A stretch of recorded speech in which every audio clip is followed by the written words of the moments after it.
স্পেসের ক্ষেত্রে আমরা যদি $10 ইনভেস্ট করি এখানে $100 রিটার্ন। এখানের ক্ষেত্রে ইলন মাস্ক হওয়া একটা মানে সেরা কাতার শুয়ে লাখ টাকা সম্মান দেখার মতো। আমরা জাপানের সাথে টক্কর থিঙ্ক করতে পারি।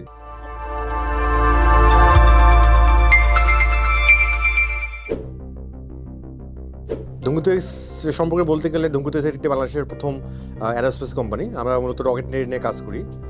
আমরা ইতিহাসে প্রথম বাংলাদেশের রকেট লঞ্চ করি এবং এটা সফলভাবে লঞ্চ করি এবং আশাবাদী সকলের দোয়া আমরা ইনশাল্লাহ বাংলাদেশকে মহাকাশে নিয়ে যাবো ইনশাল্লাহ। আমরা প্রথম 2012 সালে কাজ শুরু করি মূলত এবং 2012 সালে আমি একা ছিলাম তখন। ওই সময় আসলে সেরকমভাবে আগাইতে পারিনি। 18 সালের দিকে মোটামুটি রকেটরি নিয়ে চিন্তাভাবনা শুরু করি। তখন থেকে আমি টিম তৈরি করি, একটা টিম তৈরি করে আমার কাজ শুরু হয়। তখন আমরা 2022-এর দিকে আমরা জানুয়ারি মাসে আমরা অ্যাপ্লাই করি ডিফেন্স মন্ত্রণালয়ে এবং সেখান থেকে আমরা মূলত রকেট লঞ্চ করার পারমিশন চাই। ওখান থেকেই আমাদের একটা লাইমলাইটে আসে বাংলাদেশের। ওই সময় আমাদের একটা রকেটের ছবি ভাইরাল হয়ে যায়। আমরা ভাবছিলাম যে যেহেতু আমরা রকেট তৈরি হয়ে গেছে আমাদের জার্নির অথবা একটা মানে অধ্যায় শেষ হবে আর কি, কিন্তু মূলত জার্নিটা শুরু হয় সেখান থেকেই।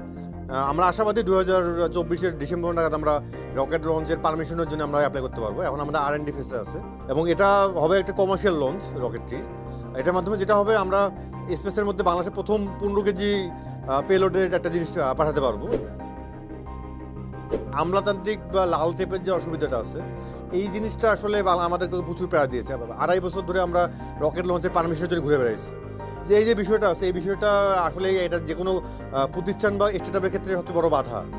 তা আমরা আশাবাদী যে একটা রকেটটি নিয়ে একটা 12 ধরনের একটা বোর্ড বাংলাদেশে তৈরি হবে এবং স্পষ্ট সহকারে আমাদের যারা স্টেক হোল্ডার আছে মহাকাশের তারা সহকারে অবশ্যই আমরা একটা বড় নয় একটা রকেটটি নিয়ে একটা রুলস অ্যান্ড রেগুলেশন যাতে যে কোনো কোম্পানি এসে লঞ্চ বানাতে পারে লঞ্চ করতে পারে ইজিলি। কারণ একটা জিনিস যদি ইজি না হয় তাহলে ওখানে তো ইন্ডাস্ট্রি তৈরি হবে না।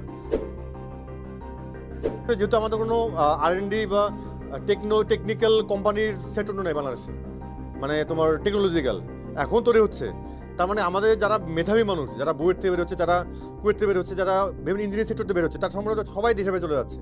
তা আমরা চাচ্ছি যে একমাত্র ব্রেন ড্রেনটা যদি আমরা রোধ করতে পারি তাহলে বাংলাদেশকে অতি শীঘ্র 10 বছরের মধ্যে পুরো আমরা সিঙ্গাপুর তো এটা ছোট বিষয়, আমরা জাপানের সাথে টক্কর থিঙ্ক করতে পারি।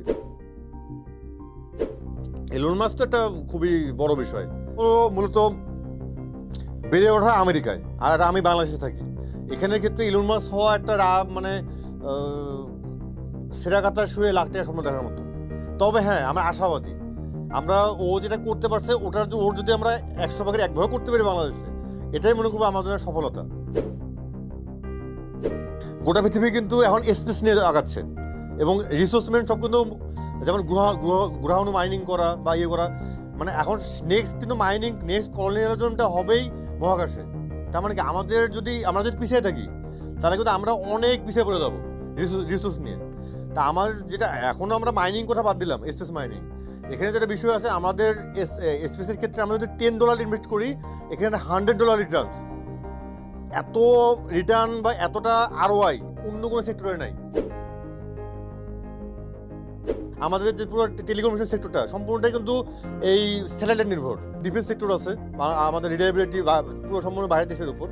আমাদের রকেট আর মিসাইলের মধ্যে পার্থক্য খুবই কম। একটা হলো মানে ট্র্যাকের মতন, আপনার ট্র্যাকের মধ্যে যেটা নেবেন সেটাই কাজ করবে। আমরা ইনশাল্লাহ সবার সাথে সবার দোয়ায় দেশে একটা বড় কিছু উপহার দেওয়ার চেষ্টা করবো।